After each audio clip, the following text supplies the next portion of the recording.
Prelims 2025 में लोकपाल से related 4 statement दिए गए थे और आपको बताना था इन चारों स्टेटमेंट में से कौन कौन से स्टेटमेंट्स करेक्ट हैं। पहले स्टेटमेंट में दिया गया था लोकपाल की जो पावर है वो सिर्फ उन पब्लिक सर्वेंट्स ऑफ इंडिया पे अप्लाई होती है जो इंडिया के अंदर पोस्टेड है, लेकिन वो पब्लिक सर्वेंट्स जो इंडिया के बाहर पोस्टेड हैं उनमें लोकपाल की पावर अप्लाई नहीं होती है। ये कहना था स्टेटमेंट 1 में। स्टेटमेंट 2 में बताया गया था जो भी चेयरपर्सन या मेंबर होंगे लोकपाल के वो कहीं के एमपी या किसी भी स्टेट या यूनियन टेरिटरी के एमएलए या एमपी नहीं होने चाहिए। और आगे बताया गया था कि जो चीफ जस्टिस ऑफ इंडिया होंगे या इनकम्बेंट या रिटायर्ड वो ही चेयरपर्सन हो सकते हैं लोकपाल के। स्टेटमेंट 3 में बताया गया था चेयरपर्सन या मेंबर जो भी होंगे लोकपाल के उनकी एज 45 ईयर्स ऑफ एज से कम नहीं होनी चाहिए। ये स्टेटमेंट 3 में बताया गया था।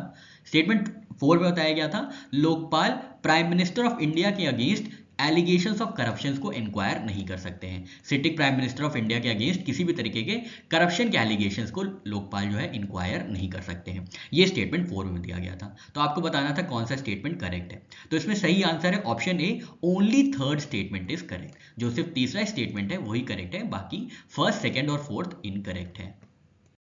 स्टेटमेंट 1 में बताया गया था कि लोकपाल की जो पावर है वो सिर्फ पब्लिक सर्वेंट्स ऑफ इंडिया पे लिमिटेड है जो इंडिया की बाउंड्री के अंदर पोस्टेड है, लेकिन जो भी पब्लिक सर्वेंट्स आउटसाइड पोस्टेड है उन पे नहीं अप्लाई होगी। तो बिल्कुल गलत है। लोकपाल का जो ज्यूरिसडिक्शन है as per section 14 of Lokpal and Lokayukta act 2013 all categories of public servants are included in this. मतलब किसी भी कैटेगरी के पब्लिक सर्वेंट्स को इंक्लूड किया जा सकता है, चाहे वो इंडिया के अंदर पोस्टेड हो और चाहे वो इंडिया के बाहर पोस्टेड हो। तो ये बिल्कुल गलत हो जाता है स्टेटमेंट 1।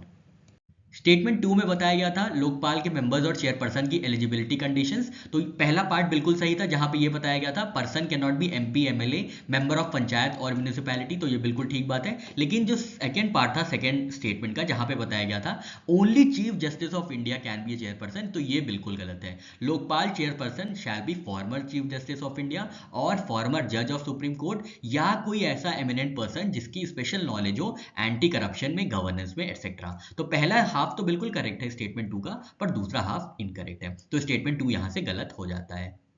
स्टेटमेंट 3 बिल्कुल सही है जहां पे दिया गया है section 3 sub clause 5 Lokpal act में जो मिनिमम एज दी गई है वो है 45 years of age on the date of assuming office. तो स्टेटमेंट 3 बिल्कुल करेक्ट है।